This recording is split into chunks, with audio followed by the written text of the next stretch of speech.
This episode is brought to you by Liquid IV. Whether you're working out, side on your tan, or running errands at the perfect pace, Liquid IV powder keeps you going with 2 times faster hydration than water alone. Because real life is extreme enough. Real people, real flavor, real hydrating. Buy a stick in store or at liquidiv.com with the code podcast for 20% off your order. This is Optimal Health Daily, episode 2266. Why a Gratitude Practice Will Make You Healthier by Karl Staib of digtofly.com. And I'm Dr. Neil. Hey there, happy middle of the week Wednesday, and welcome back to Optimal Health Daily, where I read some of the best health and fitness blogs to you, usually with a bit of my commentary at the end. Now, today is Wednesday, and like I do every Wednesday, I like to share a little inspiration with you. So here we go. Quote, "A good life is not found by providing ourselves with leisure and ease. Rather, it arises from the act of facing inevitable challenges and from fully inhabiting the moments of our lives." Drs. Robert Waldinger and Mark Schultz from their book, The Good Life. All right, and with that, let's get right to it and start optimizing your life.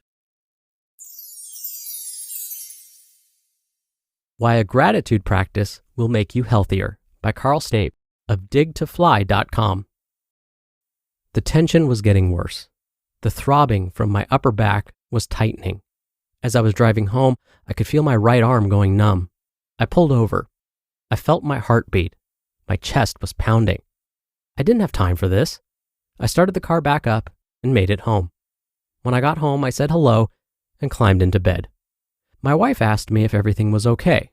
I told her everything was fine, so not to worry her. Everything was not fine. I wasn't sure if I was having a heart attack, a panic attack, or something else was happening to me. I woke up the next day feeling a little better. As I drove into work, I could feel the tension in my upper back take hold. Then by the afternoon, my right arm started going numb again. I called my doctor and tried to see if she could fit me in. She did have a later afternoon slot. I went in and she asked me about my mood. I explained how work wasn't going so well. She asked about my home life, and I told her everything was fine. She told me she thought I had anxiety. She prescribed some medication that I never took. It was around this time that I started keeping my first gratitude journal.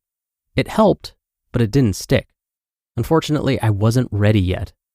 This was the start of my gratitude journey that has led me to today. I now keep a daily gratitude journal that has shifted my mindset from a complainer to someone who enjoys most moments. I'm far from perfect, but I truly am a lucky man. I have more energy now than I did in my 20s. I'm 43, and I feel better than I ever have. Researching gratitude is one of my favorite pastimes, and I found a few interesting studies. Stress. My stress was at an all-time high when I worked for a bipolar CEO who changed their mind on a minute-to-minute basis. I wanted to quit 1,000 times, but I knew I couldn't do it to my family. What I didn't take into account was that I was doing a lot of harm to my body. My wife is convinced that much of the stress caused my cancer. This isn't proven, but some studies have found links between stress and cancer. A study cited on cancer.gov found, quote, "Evidence from experimental studies does suggest that psychological stress can affect a tumor's ability to grow and spread. For example, some studies have shown that when mice bearing tumors were kept confined or isolated from other mice, conditions that increase stress, their tumors were more likely to grow and spread or metastasize. In one set of experiments, tumors transplanted into the mammary fat pads of mice had much higher rates of spread to the lungs and lymph nodes if the mice were chronically stressed than if the mice were not stressed. Studies in mice and in human cancer cells grown in the laboratory have found that the stress hormone norepinephrine, part of the body's fight or flight response system, may promote angiogenesis and metastasis." End quote. I believe stress played a factor in my cancer. It's another part of what led me on my journey. In a sick way, I'm grateful that I've had cancer. I don't think I would be as happy as I am now if I had never experienced it. It's forced me to be hyper aware of how I react to a situation. If I feel the tension in my shoulders, I know I need to slow down and appreciate what I do have in my life. Robert A. Emmons, professor of psychology at UC Davis, found out that stress hormones like cortisol are 23% lower in grateful people, and having a daily gratitude practice could actually reduce the effects of aging to the brain. After I read this, I realized that my gratitude journal is helping me live longer. That's amazing.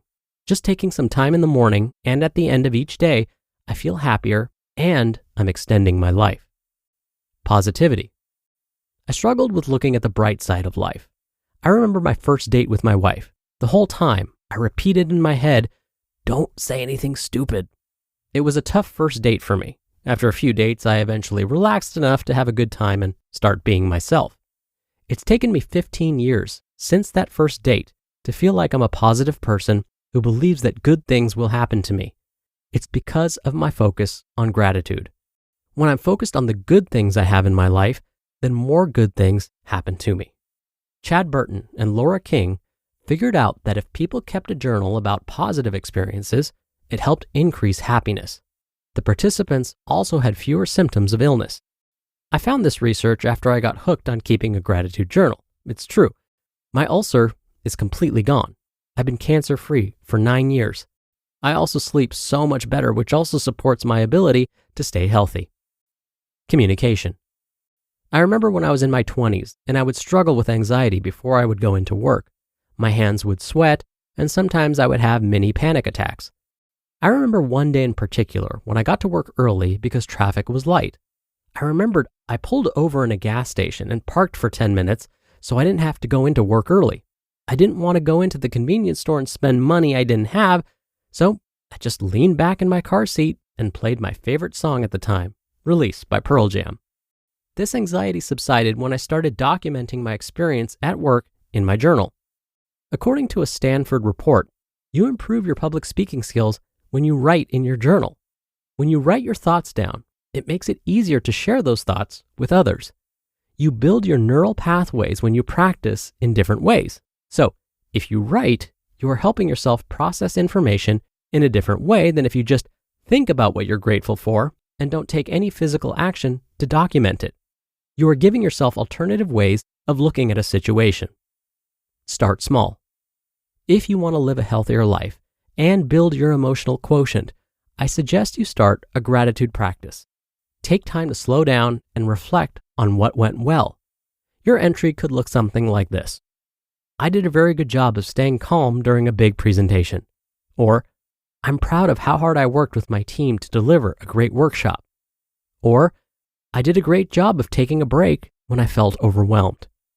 This is a great place to start because when you remember the things you did well at the end of the day, you're helping solidify the positive neural pathways in your brain so they are easier to access.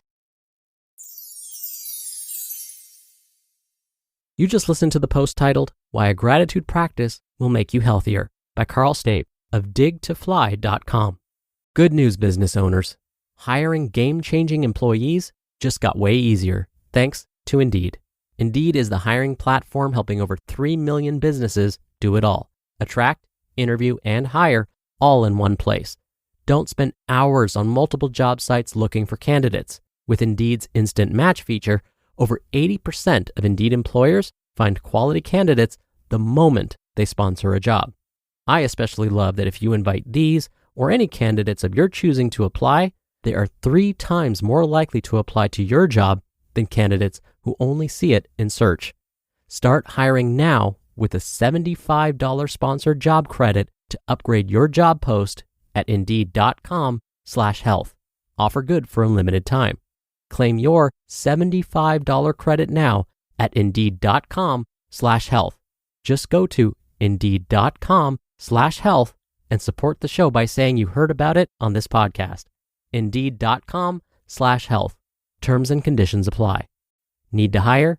You need Indeed. ¿Estás disfrutando de mi podcast? Thanks to Babbel, I know what that means. Do you? You don't have to pay hundreds for a tutor or waste your time with language apps that are little more than games.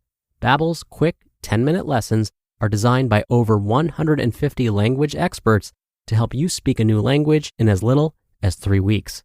Babbel is designed by real people for real conversations, filled with language learning tools that are approachable, accessible, rooted in real-life situations and delivered with conversation-based teaching. And that's what puts Babbel ahead of the rest for me. It teaches you a lot of the lingo that you won't necessarily learn in school, but instead would learn only by speaking with locals. Here's a special limited-time deal for our listeners to get you started right now. Get 55% off your Babbel subscription, but only for our listeners at babbel.com/OHD. Get 55% off at babbel.com/OHD. Spelled BABBEL.com/OHD. Rules and restrictions may apply. Dr. Neil here for my commentary. I so appreciated how vulnerable today's author Karl was in his post and his willingness to share his amazing story with us. It's true that if we express gratitude, especially in writing, we can actually retrain our brain to find more positive things in our everyday lives. Karl said it best in today's post. When we focus on the positive and make note of those occasions, we solidify positive neural pathways in the brain, making them easier to access. This means we will tend to remember the positive more often. And we retrain the brain to focus our attention on the positive events in our lives, and we sort of ignore the not so positive things. So instead of hyper-focusing on negative events, our brain starts to look for the positive events. A great resource on this topic is research conducted by Harvard professor Dr. Shawn Achor. And definitely check out Dr. Achor's amazing TED Talk. I'll end this commentary right now so you can check it out. All right, that does it for today. Thank you so much for being here and listening all the way through to the end. I hope you have a great rest of your day, and I'll see you back here on tomorrow's show where your optimal life awaits.